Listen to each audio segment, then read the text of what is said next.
नमस्कार, आप देख रहे महाबहस। मैं हूं अजय वत्स।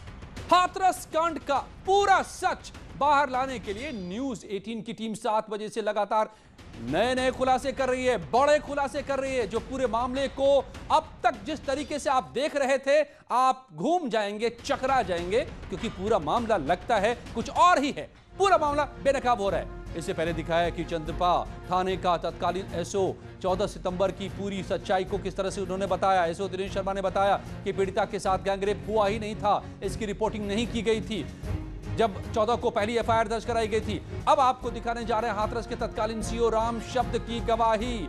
राम शब्द ने कैमरे पर गवाही देते हुए कहा कि वारदात के बाद पीड़िता की जीभ नहीं कटी थी।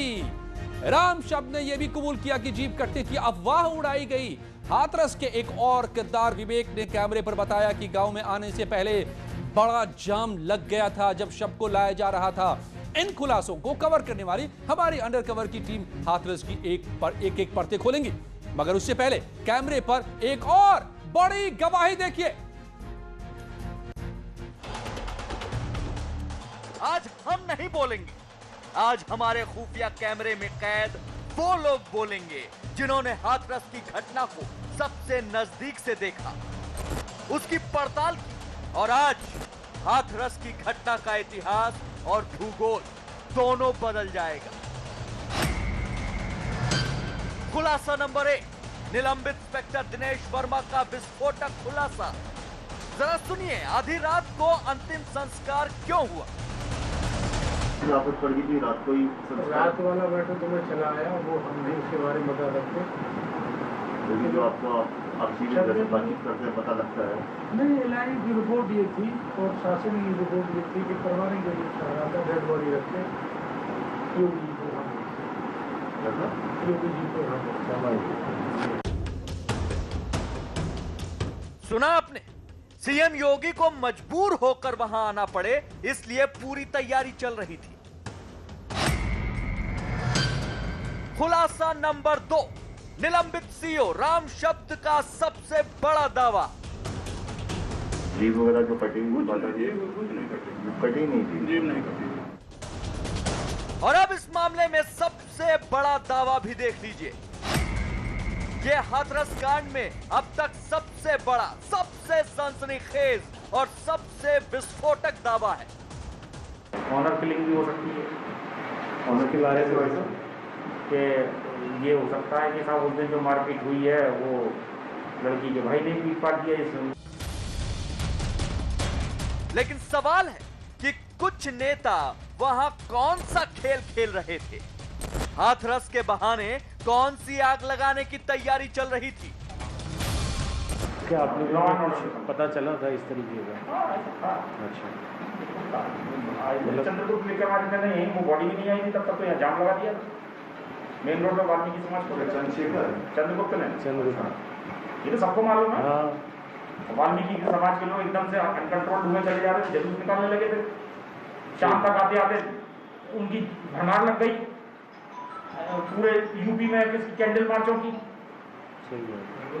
वाल्मीकि समाज जगह जगह बैठकें करने लगा। सही बात। इससे क्या परिलक्षित होता है भाई साहब? इससे परिलक्षित ये होता है कि अगर दिन के समय में अगर बॉडी आ जाती तो हालत क्या होती? मेरे ख्याल से बॉडी में पहुंच भी नहीं पाती। तो क्या हाथरस की आग में घी इसलिए डाला जा रहा था ताकि इस पर सियासी रोटी सेंकी जा सके? एक के बाद दूसरे बड़े खुलासे अंडरकवर रिपोर्टर जो हमारे सामने लेकर आए हैं, सच उससे पूरा मामला पलटता नजर आ रहा है। बेटी मारी गई, जीते जी उसके साथ अन्याय हुआ, उसे मार डाला गया, और अब उसकी लाश पर ऐसी सियासत कि उसको न्याय ही न मिले, पूरा मामला ही पलट जाए। यहां धृतराष्ट्र सक्रिय हो गए, यहां सियासी गिद्ध सियासी महाभोज करने लगे। मेरे साथ जुड़े हुए हैं तमाम मेहमान, लेकिन पहले हमारे वो अंडर कवर रिपोर्टर्स जो लगातार यहां पर अपनी जान पर खेलकर आपको बता दें, खतरा कम नहीं है। यहां पर जो शातिर दिमाग चल रहे हैं, उनके बीच से सच को निकालना समझिए आग से गुजरना है। मेरे साथ जुड़े हुए हैं अजीत सिंह हमारे संवाददाता, अनामिका सिंह हमारी संवाददाता, अजीत, जिस तरह से खुलासे हो रहे हैं और एलआईयू के जो अभी इंस्पेक्टर बता रहे थे, मैं भी घूम गया, चकरा गया इन खुलासों को देखकर कि बाजी ही पूरी पलट सकती है। खेल ही कुछ और नजर आ रहा है, अब तो सच्चाई कुछ और है।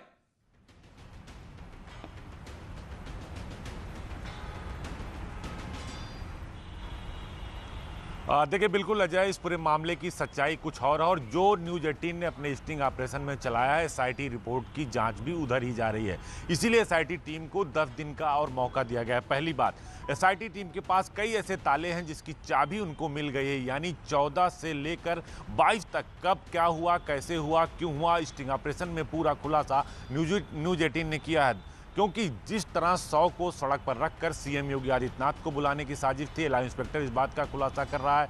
जो एसएचओ हैं वो साफ तौर पर कह रहे हैं कि पहले एक व्यक्ति के खिलाफ एफआईआर हुआ, फिर 4, फिर छेड़खानी का मुकदमा दर्ज हुआ, फिर रेप का मसला आ गया। तो निश्चित तौर पर इस जो जांचें हैं वो अलग अलग अपनी तह में जा रहे हैं और इसी वजह से एसआईटी को वक्त दिया गया 10 दिन का कि आप अपनी पूरी जाँच को पूरी कर लीजिए। योगी सरकार ने पहले ही सुप्रीम कोर्ट में कहा कि अगर सुप्रीम कोर्ट जांच कराना चाहे कराए, जज की निगरानी में कराना चाहे कराए। नार्को टेस्ट की बात की जा रही, नार्को टेस्ट इसीलिए लोग भाग रहे हैं क्योंकि सच सबके सामने आएगा। और वो पुलिस अधिकारी जिनका न्यूज़ 18 ने स्टिंग किया अजय, वो सारे अधिकारी हैं जिनका नार्को टेस्ट होना है। लिहाजा उन्हें इस बात का पूरी तरह से अंदाजा है और ये पता है उन्हें कि आगे हमें क्या होगा। लिहाजा उन्होंने अंडर कवर हमारे रिपोर्टर्स के जो कैमरे पर उन्होंने जो बोला है, सच बोला है। और एसआईटी की टीम के लोगों से मेरी बात हो रही तो उन्होंने भी यही बात कही कि अभी कुछ और बड़े खुलासे होने। दूसरी बात अजय कि जो मथुरा में एफआईआर हुई है, जो 4 लोग थे, जो 100 करोड़ फंडिंग की बात हुई है, 50 करोड़ मॉरिशस से आए हैं, उनके पास से जो 6 मोबाइल फोन बरामद हुए हैं, लैपटॉप बरामद हुए हैं। जो एफआईआर दर्ज की, अगर आप उसका अध्ययन करेंगे तो एफआईआर में साफ तौर पर अजय लिखा हुआ है कि ये कश्मीर के मुद्दे को, मॉब लिंचिंग के मुद्दे को, मजदूरों के पलायन के मुद्दे को, यहाँ तक कि वेबसाइट पे ये भी बात कही गई थी कि किस तरह आपको हिंसा करनी है, दंगे फैलाने और अपनी पहचान को कैसे छुपाने हैं। तो बहुत ऐसी साजिशें थी जिसको लेकर विपक्ष लगातार हमला कर रहा था, वार कर रहा था कि ये हो गया, सारे पॉलिटिकल पार्टियां वहां पहुंच गई। लेकिन अब सरकार ने पीड़िता के परिवार की सुरक्षा भी बढ़ा दी है, वहां पंचायतें हो रही हैं। लेकिन जो स्टिंग ऑपरेशन न्यूज़ 18 ने किया, उसने सारे तथ्यों की पोल खोल कर रख दी है और खुद वो अफसर जो सबसे पहले गवाह हैं हाथरस कांड के, जो उस वक्त थाने पर तैनात थे, जो एलआईयू इंस्पेक्टर थे, जो सीओ थे, जो एसएचओ थे, उनकी जुबानी ये पूरी कहानी है कि आखिर हुआ क्या था। तो निश्चित तौर पर हमारी स्टिंग की तरह ही एसआईटी की रिपोर्ट भी उसी तरफ जा रही है जो हम दिखा रहे हैं देश के करोड़ों दर्शकों को। अजय, सच की पड़ताल कर रहे हैं हम लगातार। अनामिका, आप जो कह रही थी कि यहां के लोगों की समझ में नहीं आ रहा है कि हो क्या रहा है इस गांव में, कैसे समझ में आए? सच कुछ और है और सामने कुछ और।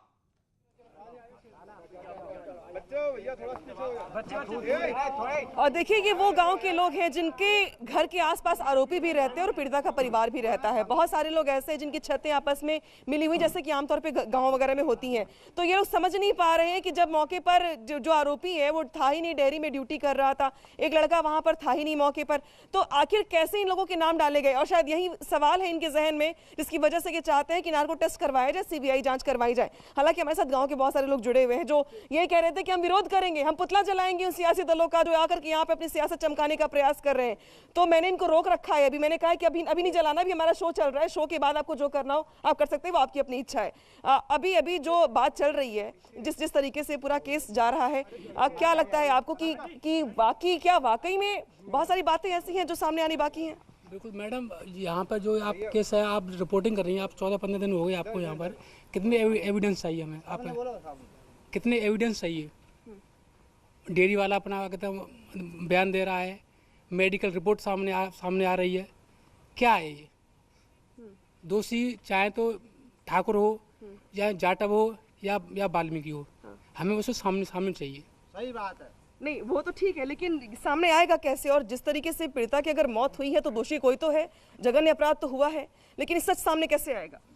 सर सामने तो नार्को टेस्ट होना चाहिए, सीबीआई जांच आनी चाहिए। वो अच्छा, एक बात मुझे बताइए, हमारे स्टिंग ऑपरेशन में ये बात सामने आई है कि पीड़िता ने अपने बयान बदले हैं। आप लोग आस ही पास रहते हैं, तो जब पहले दिन जब ये घटना हुई थी तो कहाँ थे आप लोग? पास गांव में है, और जो लोग हमारे जो वहाँ से आने वाले हैं उन लोगों ने हमको ये बताया कि ये स्थिति है। हाँ। उसी के आधार पर हम आपको बता रहे हैं। और यहाँ पर जो हाईलाइट किया है ये केवल नेताओं से, किसी के यहाँ आप आके गमी में जा रहे हो, किसी के यहाँ मौत हुई है तो आप लाल टोपी लगा के जाओगे? या आप नीला दुपट्टा ला गया, आप किसी सिंपैथी है आपसे पीड़िता से तो शांति जाइए। अब ऐसा क्यों लग रहा है आप लोगों को कि बहुत तस्वीर ऐसी भी है जो दिखाई नहीं दे रही, दिखाया कुछ और जा रहा है? ये सब ड्रामा कर रहे हैं। जो ठाकुर समाज लोग हैं उन्होंने कुछ नहीं किया है। नहीं, ठाकुर से मत जोड़िए इसको, ठाकुर ब्राह्मण से और हरिजन से मत जोड़िए इसको। क्यों? ये इसी मैटर पे हो रहा है सब चीज। ठाकुर बदमाश हैं, गुंडे हैं, ये गलत काम करते हैं, ये करते हैं, वो करते हैं। नहीं, आप आरोपियों की बात करिए कि भाई तथ्यों के आधार पे बात करिए कि जिस वक्त घटना हुई थी। मैं एक बात कर रहा हूँ, जैसे हर चैनल अपना स्टिंग कर रहा है। आप आज 2-3 स्टिंग हुए हैं जो ऐसे तो ठीक है, बाकी स्टिंग की हम बात में करेंगे। जो हमारे यहाँ जो स्टिंग हुआ है जिसमें जो एसआई है साफ ये कह रहे हैं कि जीप कटी हुई नहीं थी, बाद में बयान बदले गए, 3 लोगों के नाम बाद में जोड़े गए। बिल्कुल आप माँ ने पहले कहा था कि कोई बलात्कार नहीं हुआ, कुछ नहीं हुआ। भाभी ने भी कहा था, अब कह रही है बलात्कार हुआ है और संदीप ने किया है और 3 लड़कों ने किया है। पहले गला दबाया है, फिर जीभ काटी है। ये क्या है? ये राहुल गांधी यहाँ क्यों आया? राहुल गांधी के क्यों आए हैं? ठीक है राहुल, हाँ ठीक है, वो सियासत की बात है, उस पे बाद में जवाब लूंगी कि कोई कहाँ पे क्यों गया।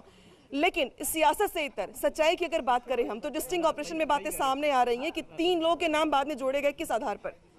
फंसाने के चक्कर में कि ये ठाकुर। कुछ लोगों को मैं यहाँ कहते सुन रही थी कि जब लड़की यहाँ से अलीगढ़ हॉस्पिटल में एडमिट हुई है तब तक तो बिल्कुल ठीक था, मारपीट का मुकदमा दर्ज था, लेकिन अलीगढ़ हॉस्पिटल में ऐसा क्या हो गया? मैडम एक बात कहना चाहता हूँ कि जैसे हमारे गांव में जैसे कोई आके तो किसी का पैर आप आके तो तोड़ दो और किसी को मार दो गोली, तो प्राथमिकी पहले पैर की होगी या गोली की होगी? आप बताइए। गैंग रेप एक छोटा आगे तो मैटर तो है नहीं है कि उसकी गर्दन का तो पहले आ गया, लेकिन गैंग रेप का 6 दिन बाद आ रहा है। क्यों? तो आप ये कहना चाहते हैं कि पहले दिन जो बात कही गई थी वो पैर टूटने की कही गई थी और जीभ काटने की और जीभ काटने की। हाँ जी बिल्कुल ठीक है। लेकिन ये गैंग रेप का मुद्दा आया कहाँ से? मतलब 22 तारीख को एक ही मैटर में 3 FIR हुई हैं। एक उसका गला दाबने की, एक छेड़खानी की और तीसरी आगे तो गैंग रेप की। अभी गांव में जो माहौल देख रहे होंगे आप, तमाम बड़े नेता आके जा चुके हैं। अभी परिवार कह रहे हैं कि नार्को टेस्ट नहीं चाहिए। मैम इसमें बात ये है कि ये टोटली वो परिवार उनका बोल रहा है, पीड़िता का वो बोल रहा है सिर्फ पॉलिटिक्स प्रेशर की वजह से। उन्होंने आपने सुना होगा कि कोई कह रहा है कि 50 लाख रुपए चाहिए हमको, या लड़की के भाई ने कहा था संदीप ने, मैंने सुना टीवी में, कि जो पैसे ज़्यादा देगा हम तो उसी तरह से बात मानेंगे। ओके अनामिका, कि जो ये बातें जो हमारे बिल्कुल हमारे जो खुफिया कैमरों में बातें कैद हुई हैं, उनसे जो बातें सामने निकलती नजर आ रही है वो बहुत ही साफ हैं कि 14 तारीख को जब घटना घटी और जो FIR दर्ज कराई गई उसमें बातें कुछ और थी, और जैसे जैसे राजनीति बढ़ती गई वैसे वैसे बातें भी क्या बदलती गई। सुमित शर्मा हमारे संवाददाता पीड़ित परिवार के घर पर मौजूद है। सुमित, इन खुलासों को लेकर के परिवार क्या बता रहा है, या बताने को आपके पास मौजूद भी है कि नहीं? जी अजय, जिस तरह से इस पूरे मामले में खुलासे हुए, एक्सक्लूसिव खुलासे न्यूज़ 18 ने किए हैं, इसमें एक खुफिया टीम न्यूज़ 18 की पूरी तरह से ग्राउंड पर काम कर रही थी, जिससे इस केस से जुड़े हुए जो उसमें मुख्य अधिकारी हैं दिनेश वर्मा, उनसे इस पूरे मामले में खुफिया कैमरे के साथ जब न्यूज़ 18 ने एक्सक्लूसिव बातचीत की, उनकी तस्वीरें उस पूरे मामले में कैद हुई। उस पूरे एक्सक्लूसिव खुलासे के बाद, न्यूज़ 18 के एक्सक्लूसिव खुलासे के बाद जब हमने पीड़ित परिवार से बात करने की प्रयास किया है तो परिवारीजनों का साफ तौर से इस पूरे मामले में कुछ भी कहने से मना कर दिया है। वो यहाँ पर अभी घर के अंदर है, लेकिन न्यूज़ 18 के सामने कुछ भी बात करने से मना कर रहे हैं। अजय, तो परिवार अब सामने आकर इस सच पर कुछ भी बताने को फिलहाल तैयार नहीं है कि सच तो एक ही होता है, और एक सच हम सबके सामने है कि वो बेटी मारी गई, उसे मार डाला। किसने मारा, कैसे मारा, किस वजह से मारा? जो हमारे अंडरकवर रिपोर्टर से बता रहे हैं कि उसके साथ रेप की बात कही गई है, रेप नहीं हुआ। 14 तारीख को रेप की बात कही नहीं गई जब घटना सामने आई, और जो खुलासे जो बड़े बड़े हुए हैं आज हमारे खुफिया कैमरों में, वो उसको एक बार फिर से सुनिए। इसके बाद मैं आपको ले जाऊंगा उन सियासी मेहमानों के पास जिन्होंने इस मामले को कहां से कहां पहुंचा दिया। 14 तारीख को सिर्फ एक आरोपी बताए थे मां ने, पीड़ित और मां ने बताए थे, एक ही आरोपी की बात कही थी, रेप की बात नहीं कही थी। चंद्रपा थाने के SHO का यह खुलासा हुआ है न्यूज़ 18 के कैमरे पर, अंडरकवर रिपोर्ट में खुफिया कैमरे पर SI दिनेश शर्मा ने यह माना है कि उस दिन यानी 14 तारीख को जब घटना घटी तो सिर्फ एक आरोपी का नाम लिया गया था, रेप की बात नहीं कही गई थी। 22 तारीख को रेप की बात कही गई और बाकी लोगों के नाम बीच में जुड़े। तो सच क्या है? जीभ कटने की बात एलआईयू ने कही है कि नहीं सच है, जीभ नहीं कटी थी।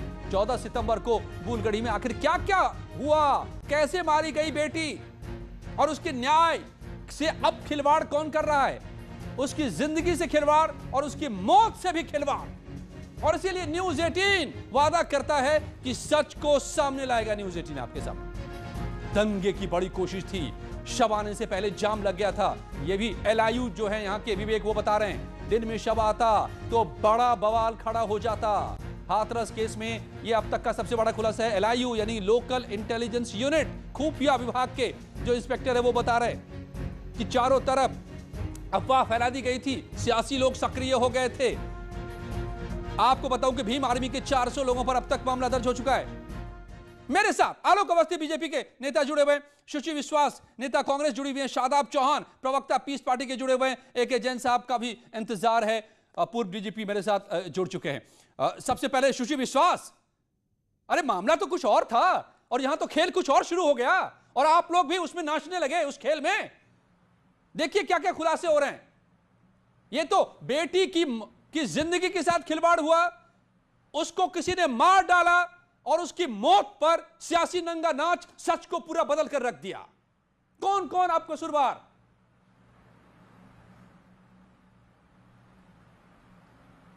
देखिए, आशा है मेरी बात बिना अवरोध के पूरी हो पाएगी, क्योंकि दूर से अटैच होने में अगर इको करता है तो मुश्किल होती है।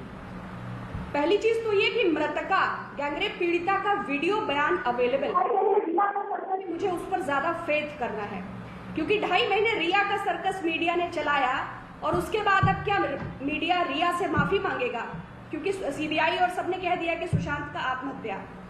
दूसरी महत्वपूर्ण बात, क्या एसआई, सब इंस्पेक्टर, कोतवाल, डीएम, एसडीएम जो भी हैं, क्या उनकी इतनी हैसियत है कि वो अपने निजी अंतरात्मा के फैसले पे अंत्येष्टि हिंदू धर्म के व्यक्ति की अर्धरात्रि में कर देंगे? तीसरी महत्वपूर्ण बात, यदि सरकार के पास साक्ष्य हैं कि दंगे होने वाले थे, क्योंकि जातीय हिंसा और जातीय संघर्ष और सांप्रदायिकता में तो सरकार की मास्टरी है, तो अगर ऐसा है तो सरकार तत्काल प्रभाव से कार्यवाही करे। और फिर अब तक मीडिया को वहां प्रतिबंधित क्यों कर रखा था, परिवार को नजरबंद क्यों कर रखा था? तो प्रॉब्लम तो सरकार की ओर से दिख रही है। आप उसकी लीपापोती अगर किसी नए एंगल से आ रही है तो ये जांच का विषय है, जो संबंधित एजेंसीज हैं, जो एसआईटी है, जो, क्योंकि सिर्फ मीडिया द्वारा कहे जाने से तो यकीन नहीं किया जा सकता। जो बराबर घटा है, जो आंखों से देखा गया है, जिसके साक्ष्य उपलब्ध ओके, हैं। मैंने बहुत गौर से सुनी आपकी बातों को, आपसे और मुझे कोई सरकार- जवाब मिला नहीं शुचि जी, इसलिए मैं आपको इंटरप्ट कर रहा हूं कि जवाब नहीं मिला मेरे सवाल का। आपने कहा कि मीडिया ने तमाशा किया, न्यूज 18 तमाशा नहीं करता, न्यूज 18 सच की पड़ताल करता है, और मुंबई के मामले में भी केवल न्यूज 18 ने सच ही सामने लाया है और वही सच अब सामने निकल कर आ रहा है। एक दूसरी बात सुनिए आप, इस मामले में भी डे 1 से पूरी कहानी और कही जा रही है, न्यूज 18 कुछ और कह रहा है क्योंकि वो सच की पड़ताल कर रहा है। और अब भी जो सच लेकर सामने आए हमारे अंडरकवर रिपोर्टर, उसमें एलआईयू हो या वहां के एसओ, वो जो बातें कहते नजर आ रहे हैं उनको भी मालूम है कि उनका भी नार्को टेस्ट होना बाकी है अभी। तो वो जो सच निकल कर आ रहा है वो सारी कहानी खुद ब खुद कह रहा है। ओके, मैं आपके पास लौटूंगा, लेकिन आलोक अवस्थी साहब आपका जवाब फिर जैन साहब से समझूंगा, इन खुलासों के मायने क्या हैं? देखिए अजय जी, पीएफआई और दंगाई का मतलब है कांग्रेस आई। सीधी सी बात मैं ये कहना चाहूँगा, बड़ा खुलासा हुआ है।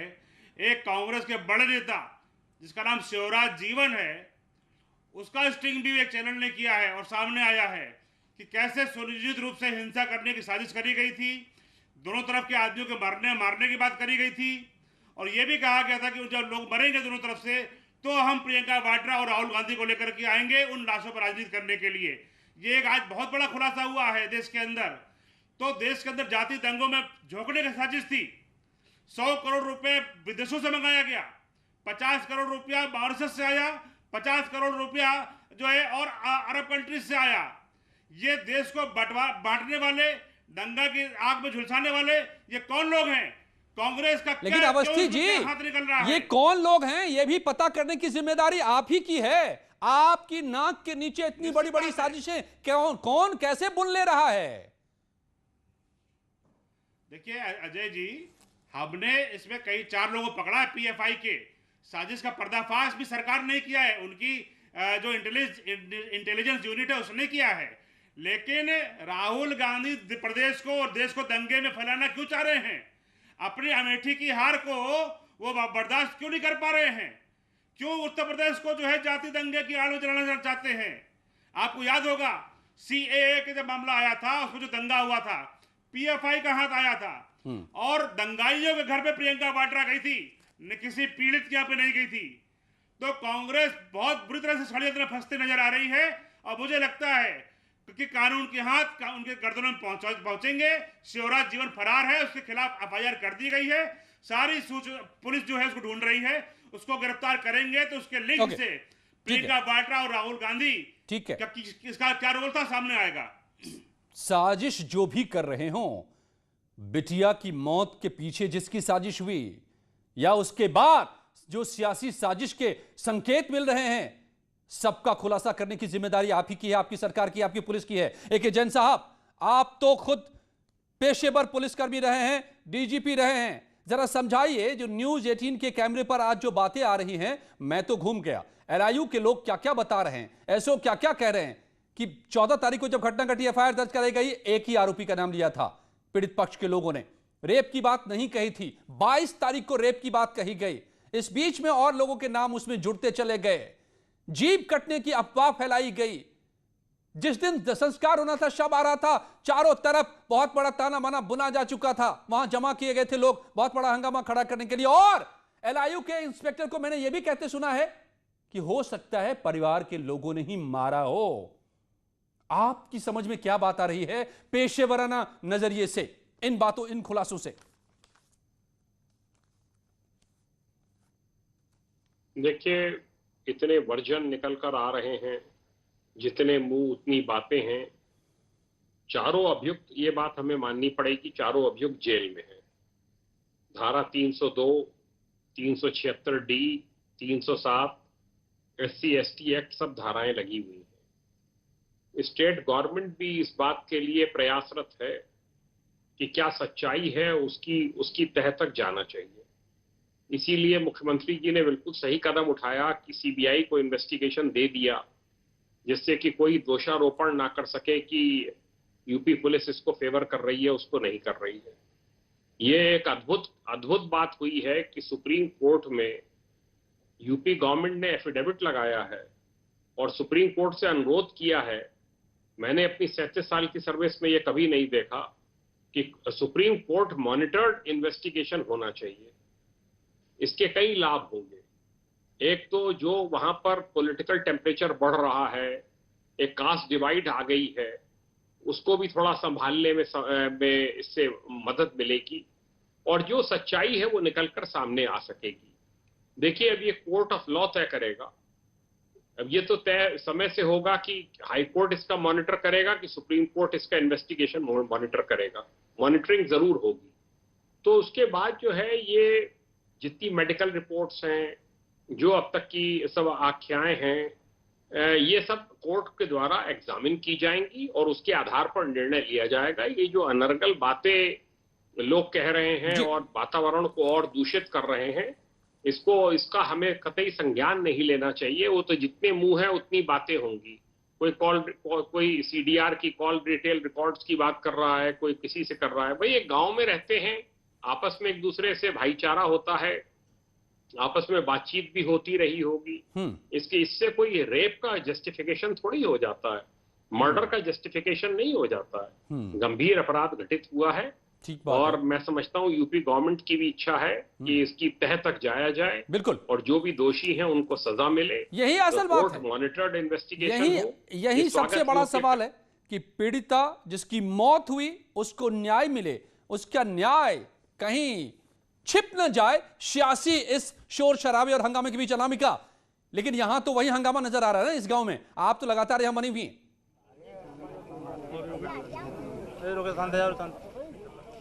देखिए अजय, इस पूरे गांव को अब खेमे में बांट दिया गया है। यहाँ पे हर रोज 2 दिन पर पंचायतें होती हैं। इतना ही नहीं, सिर्फ पंचायत एक साइड से ही नहीं होती, बल्कि वाल्मीकि समाज के लोगों का डेरा भी होता है लड़की के घर पे। सबसे बड़ी बात यह है कि आज सबसे बड़ा डेवलपमेंट ये है कि पीड़िता के परिवार के जो घर है, जो गैलरी है, घर के अंदर आंगन में सीसीटीवी कैमरे लगा दिए गए हैं। ये एहतियात के तौर पे इसलिए लगाया गया है ताकि जो लोग भी वहां जा करके ये बता नहीं पाते हैं कि वो कौन है और घंटों घंटों बैठे रहते हैं, तो ये पता चल सके एलआईयू को भी, पुलिस को भी, कि आखिर वो कौन लोग जो आके समझाते रहते हैं। इसके अलावा सवर्ण समाज के लोगों की पंचायत 2-3 दिन तक चली है यहाँ पे। पंचायत का क्या औचित्य बनता है भाई, जब मामला लीगल प्रोसेस चल रहा है, कार्रवाई हो रही है, पंचायत कैसी, मीटिंग कैसी भाई? मीटिंग तो हम जो है जैसे स्वर्ण समाज कर रहा है मीटिंग, तो केवल इसके लिए कर रहा है कि निष्पक्ष जांच हो जानी चाहिए, सीबीआई जांच और नार्को टेस्ट हो जाना चाहिए। लेकिन पीड़ित परिवार ये कह रहा है कि हमें नार्को टेस्ट नहीं कराना है। क्यों नहीं कराना है? क्या सच्चाई छुपाना चाहते हैं वो लोग? वो कह रहे हैं कि हम सच बोल रहे हैं, लेकिन नहीं, सच अगर बोलते तो नार्को टेस्ट से, सीबीआई जांच से क्यों घबराते? नहीं, वो ये कह रहे हैं, तर्क दे रहे हैं कि इससे पहले इतिहास में कभी ऐसा नहीं हुआ है कि जिसने आरोप लगाया हो उसी का नार्को टेस्ट हो जाए। जी मैडम, एक मिनट मैडम, ऐसा है कि वो कभी, जैसे कि वो जो उन्होंने आरोप लगाया था वो साबित हो गया, लेकिन ये साबित नहीं हो रहा है। अगर किसी के साथ बलात्कार होगा तो उसका मेडिकल रिपोर्ट पॉजिटिव आएगी, जब तो माना जाएगा, लेकिन मेडिकल रिपोर्ट नेगेटिव आ रही है तो कैसे मान ले शासन? ठीक है, और भी लोग यहाँ पे अंदर है, जो पीछे के लोग हैं, मैं इनसे भी बात करने की कोशिश करूंगी। भाई कुछ नौजवान भी हैं, बुजुर्ग भी हैं। आगे आइए भाई, आगे आइए। आप बताइए, सुबह आप जब कह रहे थे कि जो दोषी है उसके साथ अन्याय किया जाए और जो निर्दोष है उसके साथ न्याय किया जाए, अभी भी टिके बात पे आप कि पंचायत की बात बदल गई? हाँ, पंचायत की बात होनी चाहिए, तो केवल पंचायत की बात होनी है। मुख्य है, जो मुख्य चीज होनी चाहिए, मुख्य दोषी सामने आना चाहिए। दोषी कौन है? संदीप है दोषी। अरे इसको ठाकुर से मत जोड़िए आप लोग, ठाकुर हरजन मत कर दीजिए आप। मैं एक बात कहता हूँ, आपने ये कहा कि पीड़ित परिवार का नार्को टेस्ट आज तक हुआ है क्या? एक आरसी हत्याकांड हुआ था क्या, उसमें डॉक्टर जो दंपति है उनका नार्को टेस्ट नहीं हुआ था? तो इसमें क्यों नहीं आया? जिस आरसी केस की आप बात कर रहे हैं उसमें आरोप लगाने वाले दंपति जो थे उनका भी टेस्ट हुआ था और जो नौकर था उसका भी टेस्ट हुआ था, लेकिन यहाँ पे पुलिस वालों का भी टेस्ट किया जा रहा है। नहीं, मैंने ये कहता हूँ नार्को टेस्ट हुआ था, डॉक्टर जो राजेश थे उनका नहीं हुआ था, तो फिर इनका क्यों नहीं हुआ? लेकिन ये कह रहे हैं कि भाई हम ही ने तो आरोप लगाया है, हम ही तो कह रहे हैं कि मेरे साथ गलत हुआ है, हम ही नार्को टेस्ट देते हैं। क्या आरोप लगाएगा तो हम मान लेंगे। अगर कोई आरोपी उनकी बेटी नहीं थी, अपना बाप अपनी बेटी के ठीक बारे है, में कहेगा हाँ। तो ये गलत होगा। क्या कह रहे हैं? कोई पिता हो अपनी बेटी के बारे में ये कहेगा कि मेरी बेटी गलत है, जब मैं बाप कह रहा है कि मेरे यहाँ पे नार्को टेस्ट कराओ, क्यों नहीं करा रहे हो?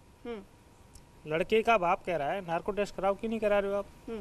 अच्छा, जो आरोपी के जो संदीप के फादर है वो कह रहे हैं मैं तैयार हूं नार्को टेस्ट के लिए। उन्होंने ये तक भी कह दिया है अगर मेरा बेटा दोषी पाया जाता है तो उसको गोली मार दो, 2, 1 नहीं 2। फिर और लड़की का जो पीड़ित परिवार है वो नार्को टेस्ट कराने के लिए क्यों तैयार नहीं है?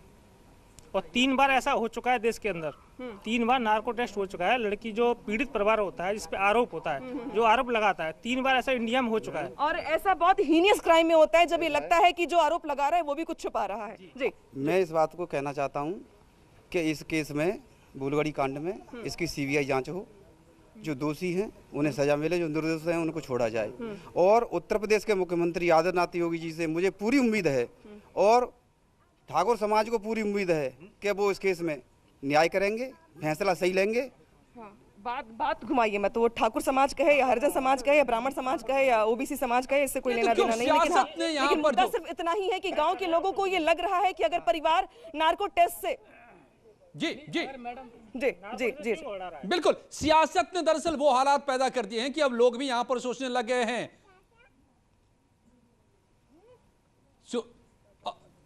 मैं शादाब चौहान से भी पूछूंगा। आलोक अवस्थी, मैं आपके पास आ रहा हूं अवस्थी जी। इसमें कई सारे सवाल हैं जो खुलासे हो रहे हैं, मगर पहले ये एक और बहुत बड़ा खुलासा देख लीजिए इस रिपोर्ट में, और फिर मैं पूछूंगा सवाल कि कितना सच और क्या साजिश है।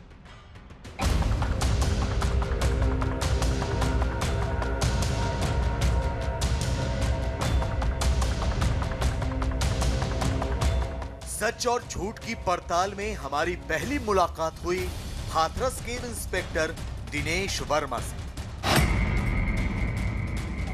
वर्मा साहब फिलहाल निलंबित हैं, पुलिस हॉस्टल में वक्त काट रहे हैं। हमारी अंडरकवर टीम ने उसी हॉस्टल में दिनेश वर्मा से मुलाकात की। दिनेश वर्मा वही अधिकारी हैं जिनके पास हाथरस कांड की शिकायत सबसे पहले पहुंची। आपका क्या रोल रहा इसमें? आपको भी सस्पेंड कर दिया? सस्पेंड में तत्कालीन इंस्पेक्टर था, बेडरूम दबा नहीं पाया। तो दबाना किस पे था? अब देखिए, हम मीडिया रोक नहीं सकते, FIR टूट करके हम आप रोक नहीं पाएंगे, मंजू जिले वहाँ मिलने से रोक नहीं पाएंगे, गाँव जाने से रोक नहीं पाएंगे। हमारी अंडरकवर टीम ने एसओ दिनेश वर्मा से बातचीत शुरू की और बातों बातों में बात निकली 14 सितंबर की, यानी घटना की पहली शिकायत की तारीख। 14 तारीख वाली जो शिकायत थी वो खाली जान से मारने के लिए थे, गला दबाना। और एक ही संदीप एसओ दिनेश वर्मा के मुताबिक घटना की पहली शिकायत सिर्फ इतनी थी कि संदीप ने जान से मारने की नियत से पीड़िता का गला दबाया। दिनेश ने बताया कि 14 तारीख को सिर्फ पीड़िता ही नहीं बल्कि उसकी मां और भाई भी पुलिस से यही शिकायत कर रहे थे। पहले तो ये जो लड़की का बयान वायरल हो रखा है, हमने सब जगह देखा, मोबाइलों पे भी आ रहा था। उसकी तो शुरुआत में वो एक लड़के का नाम ले लिया है, संदीप का ही नाम ले रही, उसकी माँ भी यही कह रही है, संदीप ही था, संदीप ही था, संदीप ने किया, संदीप भी मार गया। माँ ने भी यही कहा, भाई ने भी यही किया, सब सारे जो है पॉलिटिक्स हो गई। तो ये 4 कहाँ से आगे बढ़े? 4 तो पॉलिटिक्स आ गई, उसने बयान दे दिया, लेकिन समझा दिया, कहने के लिए पूरा 25-30 लाख रुपये मिल जाएगा। इस बातचीत में एसओ दिनेश वर्मा का ये बहुत बड़ा बयान था। वो कह रहे थे कि शुरुआती शिकायत सिर्फ संदीप के खिलाफ थी, लेकिन अचानक कोई राजनीति हुई, परिवार को मुआवजे का लालच दिखाया गया और एक के बजाय 4 लोगों को आरोपी बना दिया गया।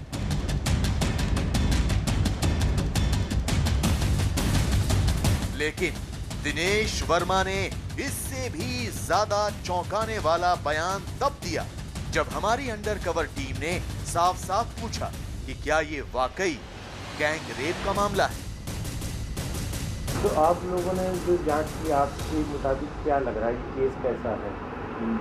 मुझे तो गैंग रेप फाल्स है और लग नहीं रहा रियल है फाल्स। अच्छा, रियलिटी है तो वो 3-7 की हल्का केस के अलावा और कुछ है नहीं। मतलब जो प्रथम FIR हुई है ST/SC और 3/7 SC/ST। अच्छा, SC/ST एक्ट का मुकदमा है और 3/7 इसके अलावा कुछ है। मेरे साथ शादाब चौहान भी हैं इन खुलासों के बाद जवाब देने के लिए, जो कि प्रवक्ता हैं पीस पार्टी के। शुचि विश्वास नेता कांग्रेस जुड़ी हुई हैं, आलोक अवस्थी BJP के प्रवक्ता जुड़े हुए हैं मेरे साथ, और एक जैन साहब पूर्व DGP। शादाब, क्या सियासतदान को सच नहीं चाहिए, सिर्फ राजनीति चाहिए? 100 करोड़ की फंडिंग, PFI एक्टिवेट हो गया, यहां पर तमाशा खड़ा कर दिया गया ताकि सच जो भी हो लेकिन सियासत चमकनी चाहिए। अजय जी, यहां पर 2 बिंदु हैं जो महत्वपूर्ण हैं। पहला बिंदु यह है कि यहां पर पुलिस का जो कृत्य रहा है, जो अधिकारियों जिस प्रकार से पेश आए हैं, वो सच छिपाने का प्रयास है, सनातन धर्म की संस्कृति को खंडित करने का प्रयास किया है और पीड़ित परिवार को एक तरीके से आतंकित करने का, और लोकतंत्र के चौथे स्तंभ पत्रकारों को, न्यूज़ 18 के पत्रकार को भी किस तरीके से गुंडागर्दी प्रशासनिक अधिकारियों ने दी, वो बहुत ही निंदनीय है। दूसरा पॉइंट है PFI का। अभी अवस्थी साहब ने कहा कि हमको प्रमाण मिले हैं कि मॉरिशस, सऊदी अरेबिया और विदेशों से फंड आया है। तो मैं तो ये कहता हूं कि जिन जिन देशों से फंड आया है, हमारे विदेश मंत्रालय को, हमारी सरकार को उन तमाम लोगों को तलब करना चाहिए, उनके राजदूत को, और उनसे सब संबंध खत्म करने चाहिए उन देशों से। कोई हमारे देश को जलाने की साजिश कैसे रख सकता है? और जो 4 लोग पकड़े गए थे उनमें से कुछ लोग छूट चुके हैं, वो जेल में नहीं है। अब झूठ बोल रहे हैं अवस्थी साहब, और मैं अतीक का नाम ले रहा हूं, वो जेल के अंदर नहीं है और कोई प्रमाण नहीं है। सिर्फ मुद्दे को धार्मिक बनाने के लिए सरकार अपनी नाकामी छिपाने के लिए कर रही है। और ये मैं कह रहा हूं कि नार्को टच मुख्यमंत्री जी का भी होना चाहिए कि उनके दिमाग में ठाकुरवाद है। आलोक अवस्थी जी, एक खुलासा यहां शादाब चौहान भी कर रहे हैं कि जो पकड़े गए लोग अब हिरासत में हैं ही नहीं। देखिए, आपने इसका एक प्रयोग ये लोग पहले कर चुके हैं। जब सीएए के प्रोटेस्ट हो रहे थे तो एक एजेंसीज है, पहले किसी को आगे करेंगे, बैन क्यों नहीं कर देते बाद में आप? महिलाओं को आगे करेंगे, फिर कुछ जो है वो लोगों को ले आएंगे, बैन क्यों नहीं कर फिर जो है देते? राजनीतिक दल आ जाते हैं। बैन तो क्यों सीधी नहीं सी कर बात देते ये आप? है आपकी कि दोस्ती मेरा है, स्पष्ट आरोप है कांग्रेस आपकी के ऊपर। दोस्ती है ऐसे लोगों से। अरे आप अपने बारे में बोलिएगा, अपने बारे में बोल लीजिएगा, आप बहुत अच्छे प्रवक्ता हैं, अपने बारे में बोल लीजिएगा। कांग्रेस ने राजनीतिक लाभ के लिए ये जो देश में विद्वेष फैलाने का प्रयास किया है, ये घोर निंदनीय है। मेरा ये आरोप है स्पष्ट रूप से।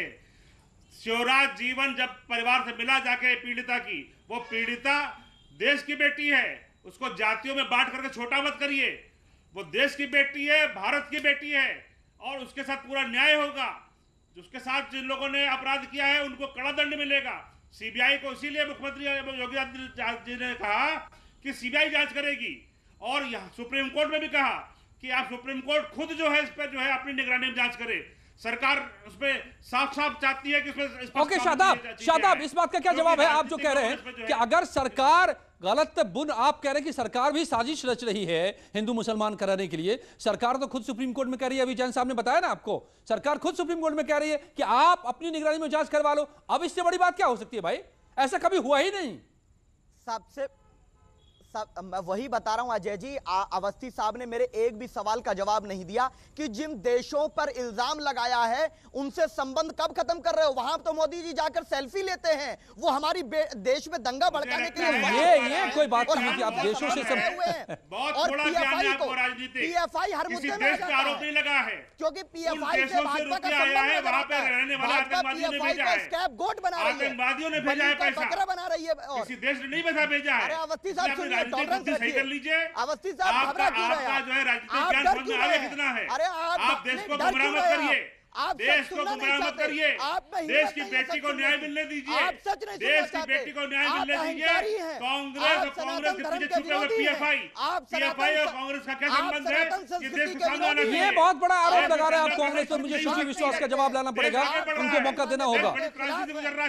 ओके ठीक है, और देश को जो चोट पहुंचाना चाहते हैं कांग्रेस आई मतलब पीएफआई कैसे हो गया? शुचि विश्वास, क्या अब ये हालत है, राजनीति का स्तर यहां पर पहुंच गया है कि आप लोगों पर पीएफआई, कांग्रेस है मतलब पीएफआई?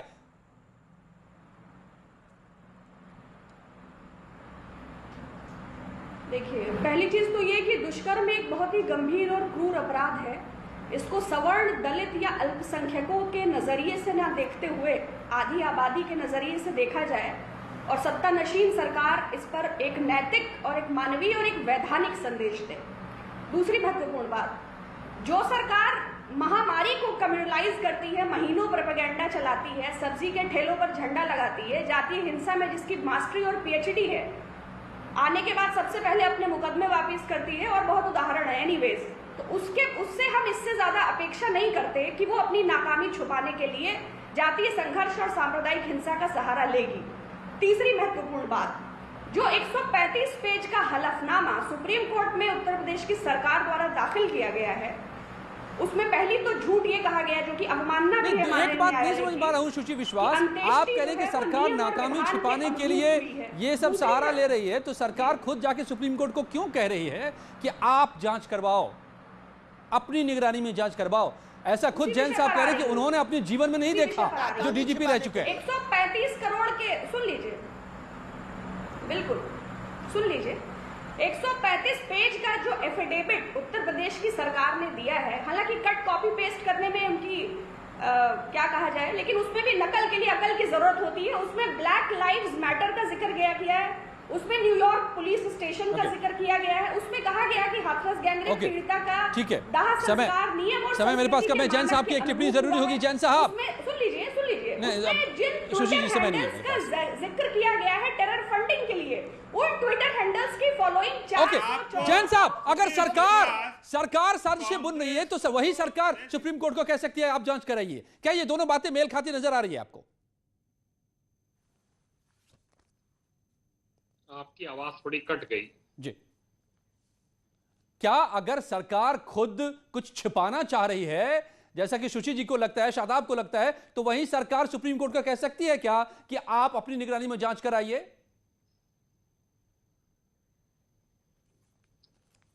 ये हास्यास्पद बात है। मैंने आपसे कहा कि मैंने अपनी सर्विस में 37 साल नहीं देखा कि कोई state government, UP government supreme court से ये रिक्वेस्ट करे कि आप अपनी निगरानी में सीबीआई से तफ्तीश करा दीजिए। इससे फेयर, इससे साफ गोई और नहीं हो सकती है। और ये इसलिए भी आवश्यक है कि जो वहां पर एक विषाक्त वातावरण, sir I don't have time, I am sorry to interrupt you, लेकिन आपने जो कंक्लूड किया है वो कई बातों का जवाब है, और वो जवाब है कि क्या सच को कहीं कोई है जो छिपा तो नहीं रहा, और वो सरकार से अलग कोई और ताकतें तो नहीं हैं जो छिपा रही हैं, क्योंकि सरकार तो ये बात कह रही है सुप्रीम कोर्ट से। तो फिर सच क्या है, और वो पीड़िता जिसकी मौत हो गई उसको न्याय कैसे मिलेगा, हम इसकी पड़ताल करते रहेंगे। धन्यवाद आप सबका मेरे साथ जुड़ने के लिए।